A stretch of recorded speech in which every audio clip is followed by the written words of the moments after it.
मग यात तू जे कॅरेक्टर करते आहे ते आणि प्रत्यक्ष आयुष्यात असलेली तुझी व्यक्तिरेखा, यात काही साम्य, फरक त्याबद्दल सांग. खूप साम्य आहे. ती खूप समजूतदार आहे मन. प्लीज माझ्या गौतमीच्या व्हिडिओज बरोबर जाऊ नका. मी खूप समजूतदार मुलगी आहे. कारण असे हसायला लागले की काश्मीरी जरा सार्कॅस्टिकली हसतोय. म्हणूनच हे म्हटलं की कमॉन एक काश्मीरी. हो हो नाही समजून असं नाही बोलायचं. खरंच आहे खरंच हे जेव्हा असं खरंच आहे असं म्हणजे असं एक चल दिलं तुला असं एक वाटतं. मी खरंच समजूतदार आहे. खऱ्या आयुष्यात विचारतोयस का मन म्हणून? दुसरा दिलाय काश्मीर. त्याचा प्रश्न खऱ्या आयुष्यातला तू मन म्हणून विचारलंस ना, ती समजूतदार आहे की नाही? कॅरेक्टर पण ती स्वतःच्या आयुष्यावर येते आणि मी समजूतदार आहे सांगते. हा ते ती सांग, मान्य करूयात ना आपण. काय अडचण काय म्हणाला नाही, पण ती जनरली आहे. मी समजूतदार आहे. मला जेव्हा इमोशन्स बरोबरच्या गोष्टी असतात तेव्हा मला न सांगता सुद्धा समोरच्या माणसाला काय वाटू शकतं, समोरचा माणूस कशामधून जातोय हे कळतं.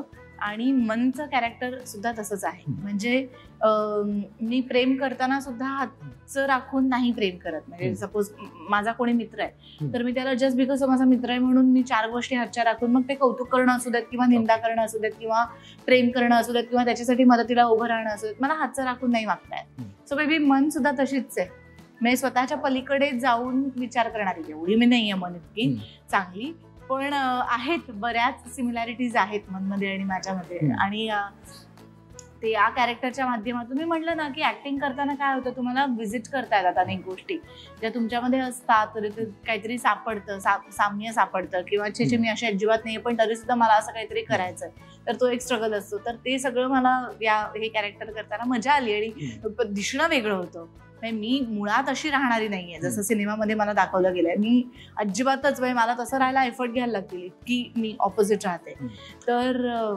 तर ते सगळंच थोडंसं जबाबदाऱ्यांना फाट्यावर वगैरे मारून थोडं बेफामपणे आयुष्य जगणारं कॅरेक्टर तुझं वाटतं तसंच ते आहे की नाही? तसं नाहीये ते कॅरेक्टर, तसं नाही पण आहे. म्हणजे ते म्हणजे तुम्ही जेव्हा सिनेमा बघाल तेव्हा आणखीन त्या कॅरेक्टरच्या प्रेमात पडाल याची मला खात्री वाटते. कारण ते खूपच सेन्सिबल आणि खूपच सुंदर लिहिलेलं सुद्धा कॅरेक्टर आहे. अच्छा काश्मीर, तुझ्या कॅरेक्टर बद्दल सांग. तुझं कॅरेक्टर नेमकं काय? He is the quintessential good boy. एक पहिल्यांदा मी आयुष्यात एक पांढरं कॅरेक्टर केलंय. मी युजली म्हणतो की युजली ना टेलिव्हिजन मध्ये असतं. मी हिंदी टेलिव्हिजन जेव्हा करायला लागलो ना तेव्हा मला खूप काही लोकांनी सांगितलं, मी त्याला ना ग्रे छटा द्यायला लागलो होतो. माझा एक हिंदी शो खूप हिट झाला पहिलाच जो मी केला होता तो, आणि त्यात मी त्या कॅरेक्टरला ग्रे छटा द्यायला लागलो. आणि मग लोकांचे ना काही निगेटिव्ह रिस्पॉन्सेस आले which I was okay with, कारण ते that means the character is working.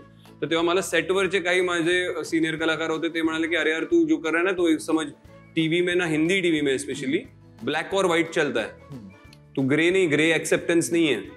की एक चांगला माणूस कधी कधी ग्रे एरियामध्ये जाऊ शकतो, हा एक्सेप्टन्स नाहीये. तो आयदर तो एकदम चांगलं एकदम दुष्ट आहे किंवा मग अत्यंत दुष्ट असला पाहिजे. हा तू मधला जो काढतो ये सिनेमा और थिएटर में ठीक है, वेब शो में ठीक है, ये टीव्ही में, हिंदी टीव्ही में, मराठी टीव्ही मी तशी मला संधी नाही मिळाली अजून करायची म्हणून, पण हिंदी टीव्ही मध्ये ते नाही चालत. आणि नंतर पण तरी मी ती ग्रे एरिया सोडली नाही. ती ग्रे एरिया मी करत होतो एक्सप्लोर, कारण मी माझ्या करता ते करत होतो आणि चालत होती सिरियल, त्यामुळे चॅनलही काही बोलत नव्हतं मला काही बदल वगैरे. पण पहिल्यांदा मी आता सिनेमामध्ये एक संपूर्ण पांढरं character, for the first time I realise की त्यात कृष्णमध्ये मला कुठे ग्रेच नाही शोधता आला. बरोबर, कृष्ण हा व्हाईट आहे कम्प्लिटली. एक चांगला मुलगा, एक चांगला भाऊ, एक आदर्श मुलगा, आदर्श भाऊ, आदर्श मित्र, आदर्श बॉयफ्रेंड, आदर्श हजबंड, आदर्श नातू, हे सगळं कृष्ण आहे. की he will get everything right. आणि मग त्याच्या आयुष्यात या 2 मुली आहेत की ज्या खूप गोड आहेत, खूप सुंदर आहेत, पण त्या पूर्णपणे आदर्श नाही आहेत पण खूप छान आहेत.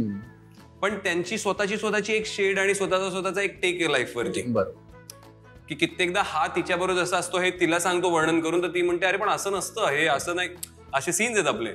आणि ही लाईक की नाही पण तिच्याबरोबर असं असतं. सो आणि तो ती स्वतःला तिच्याप्रमाणे तसा पण मोल्ड करतो आणि हिच्याप्रमाणे पण स्वतःला मोल्ड करू शकतो. सो तुम्हाला सतत वाटत राहतं की अरे कधी कधी तुम्हाला असं वाटेल की हा हिच्या बरोबरच करेक्ट आहे, ह्याचं लाईफ किती सॉर्टेड आहे, आणि कधी कधी असं वाटेल नाही हा हिच्याबरोबर जास्त गोड वाटतो. So it's that, but he is a white character. पहिल्यांदा मी आयुष्यात कुठे ग्रे एरियाच त्या कॅरेक्टरला नव्हती. सगळा व्हाईट होता तो, असा पूर्ण मस्त काय म्हणजे स्फटिकासारखा पांढरा शुभ्र सगळं आदर्श आहे त्याच्याबद्दल. सो मजा पण आली, कारण असं कॅरेक्टर सारखं मी कदाचित प्ले नाही करणार. सो हे एकदाच केलंय आणि कदाचित एकदाच करीन आयुष्यात. So it will be a memorable experience or memory for me this film, की एकदाच मी एक पूर्ण पांढरं शुभ्र कॅरेक्टर केलं. आणि प्रेक्षकांना पण ते आवडेल. आता मग सारखा उद्धट उर्मट लोकांची वाईट वागणार असा माणूस का बोल, खरा काश्मीर असं बोलायचं असं चांगलं माहितीये.